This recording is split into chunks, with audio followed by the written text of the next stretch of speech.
Merci donc d'être là parmi nous. Allez, c'est la fin du salon.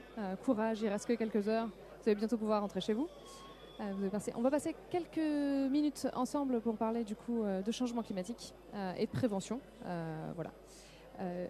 Je vais faire une petite présentation qui va durer à peu près 5 minutes et une démo. N'hésitez pas à interagir et à poser des questions si vous en avez. Et ensuite à discuter avec moi à la sortie. Je suis Priscille Béguin, je suis la présidente et la cofondatrice de Climera. Et chez Climera, on s'est posé la question pourquoi les assureurs perdent autant d'argent sur le risque d'inondation.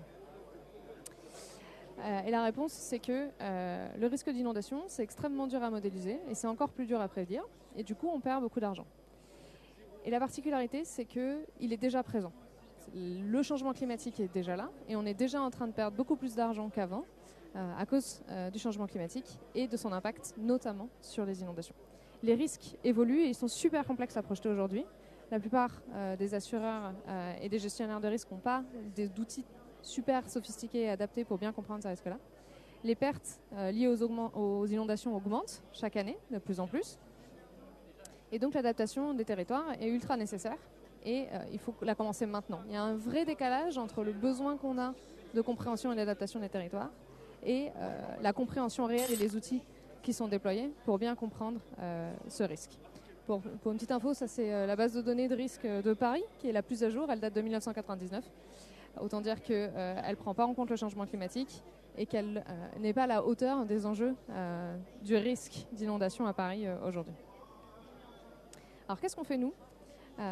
Nous, on a développé un outil qui est une plateforme qui va aller du diagnostic de risque et d'exposition au risque climatique, notamment le risque d'inondation, jusqu'à la proposition de plans d'action de prévention adaptés, bâtiment par bâtiment, asset par asset, pour protéger les actifs que vous avez dans votre portefeuille.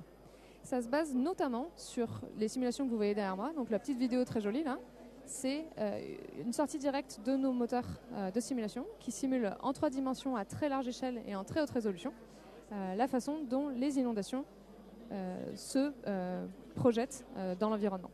Donc ce qu'on fait, c'est qu'on a un modèle de climat qui va comprendre comment les pluies sont transformées par la température qui fait.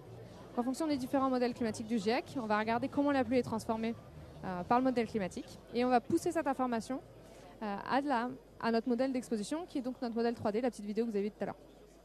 Notre modèle 3D, il va du coup faire pleuvoir en 3D sur un territoire et regarder où l'eau va se déplacer. Et on va détecter chaque bâtiment qui va être touché par l'événement d'inondation, à quel point il va y avoir de l'eau autour de ce bâtiment, quelle est la vitesse de l'eau autour de ce bâtiment. Et donc on va calculer quelle est l'exposition exacte du bâtiment aujourd'hui, à l'heure actuelle, en fonction de l'exposition qu'il y a actuellement, et comment cette exposition va évoluer quand le changement climatique va impacter les inondations. On va pousser toute cette information à un modèle de risque qui va transformer l'exposition physique en exposition économique en fonction des types d'assets qui sont attachés à ce bâtiment. Vous êtes propriétaire de l'asset, on va calculer la perte de valeur. Vous êtes assureur, on va calculer la perte sur le contrat.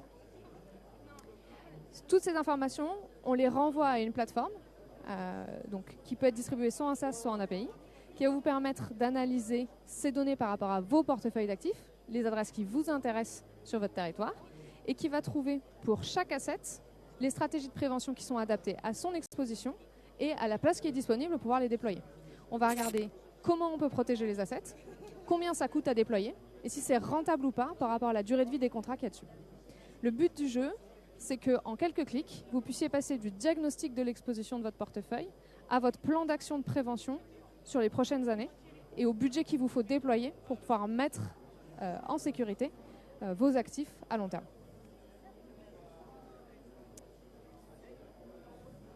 Un petit exemple de à quoi ça ressemble. Ça, c'est notre plateforme SaaS.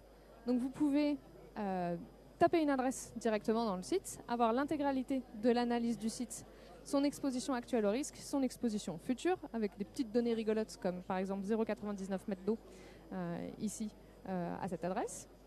L'exposition et donc son impact financier sur le bien immobilier. Est-ce qu'il est dans une zone de risque ou pas? Est-ce qu'on a des plans de PPRI sur place? Est-ce qu'on a une stratégie de prévention qui est disponible à l'adresse? Est-ce qu'elle va être efficace? Combien elle va coûter à être déployée? Et est-ce qu'on a un bon ROI ou pas sur cette stratégie de prévention? on peut faire l'analyse adresse par adresse ou portefeuille d'actifs par portefeuille d'actifs de une adresse à 1 million sans problème.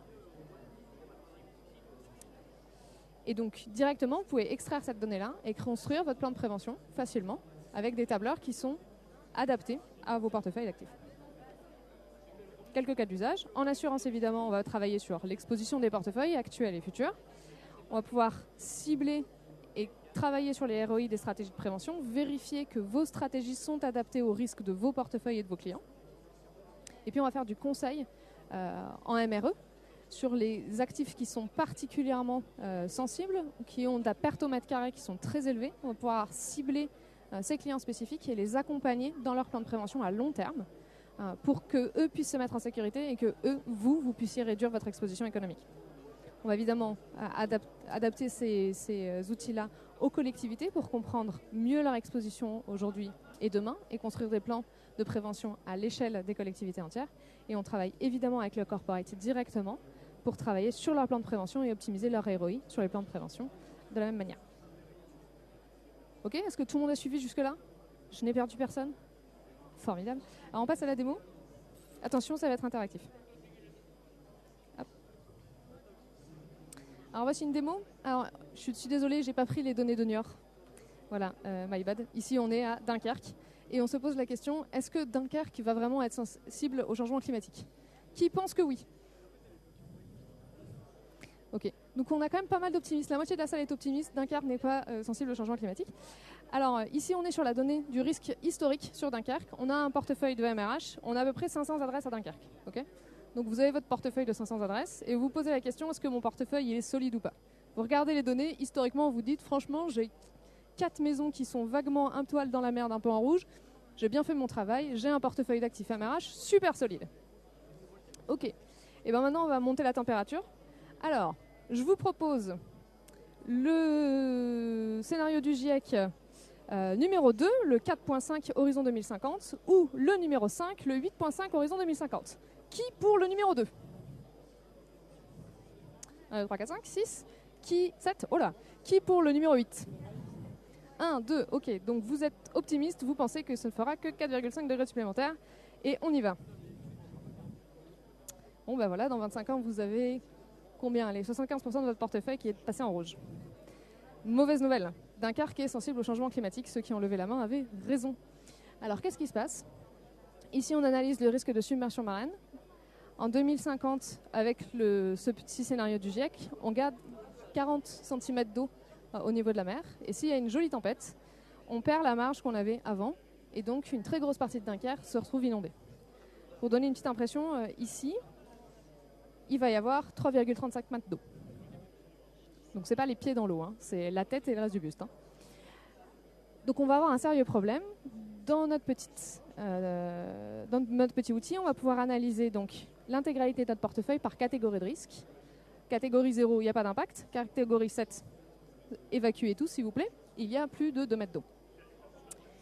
On va pouvoir analyser donc l'intégralité du portefeuille où chaque adresse va être dans quelle catégorie. On va pouvoir le déployer et voir quelle catégorie on a. À quel point, du coup, votre portefeuille d'adresses va être sensible au changement climatique. Donc là, je vais comparer mon modèle numéro 2, le 4.5, celui que vous avez choisi à l'unanimité, par rapport à mon modèle historique, et je me rends compte que mon risque explose. On avait une carte toute verte, elle est devenue majoritairement rouge, le risque a explosé. Et ce que je me rends compte, c'est qu'en fait, une grosse partie de mes adresses, de mon portefeuille, passe de aucun risque à la catégorie la plus risquée, la numéro 7.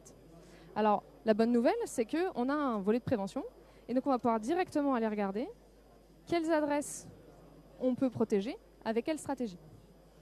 Je tiens à préciser, dans ma démo, il n'y a qu'une seule stratégie, c'est la stratégie bâtard d'eau, la stratégie la plus simple. On met des petites barrières devant la maison pour éviter que l'eau rentre dans la maison.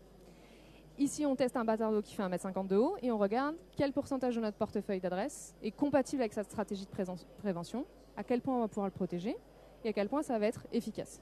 Ici, on a 68 adresses qui sont protégeables avec des bâtards d'eau. Ça va coûter à peu près 135 000 € à déployer sur notre portefeuille et ça va nous faire gagner 1,8 million. Pas mal, plutôt rentable. Ces 68 adresses, par contre, ce n'est pas ultra efficace sur l'intégralité du portefeuille. On va pouvoir tester d'autres stratégies, les panacher ensemble pour trouver la meilleure stratégie complète pour protéger le maximum d'adresses de notre portefeuille. On peut évidemment faire une analyse site par site. Je suppose qu'il n'y a personne de Dunkerque, alors que je vais choisir une adresse moi, toute seule. Hop. Alors, 54 rue Ancien des Camoitins d'Afrique du Nord, de Dunkerque. On est ici, donc on est dans une zone qui n'est pas une zone à risque aujourd'hui et qui malheureusement en 2050 va devenir assez risquée puisqu'on va passer de 0 à 3 mètres d'eau. Donc on va vraiment être sous l'eau complètement ici. Là typiquement c'est une adresse où la stratégie de bâtard d'eau ne marche pas. Hein. Une barrière d'1,50 m, ça ne protège pas de 3 mètres d'eau. Donc on va avoir une prévention qui va être impossible. Et on va perdre énormément d'argent très très rapidement. On va pouvoir changer par exemple notre durée de vie d'asset pour comprendre sur 10 ans combien d'argent on va perdre. Voilà, c'est ce que nous faisons chez nous. Si vous êtes intéressé et que vous voulez en discuter avec nous, je serai tout en face, là-bas au fond. N'hésitez pas à venir me voir. Merci beaucoup.